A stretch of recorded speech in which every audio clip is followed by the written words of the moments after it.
शहरात पाण्याची मोटार चोरीला जाण्याचे प्रमाण वाढले आहे. पोलीस अधीक्षकांच्या मार्गदर्शनात मोटार चोरी करणारा 7 मोटारींसह अटक करण्यात शहर पोलिसांना यश आले आहे.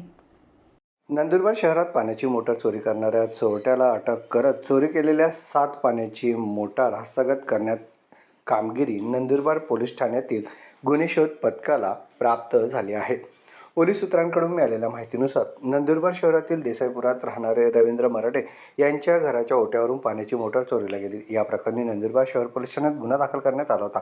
घटनास्थळी जाऊन पूर्ण माहिती गोळा करत सीसीटीव्ही फुटेज तपासत चंद्रशेखर मेश्राम याचा शोध घेत त्यास ताब्यात घेऊन अधिकची विचारपूस करून चोरीस गेलेल्या पाण्याच्या मोटारींचे 7 गुन्हे उघडकीस आणण्यात गुन्हा शोध पथकाला यश आलं आहे.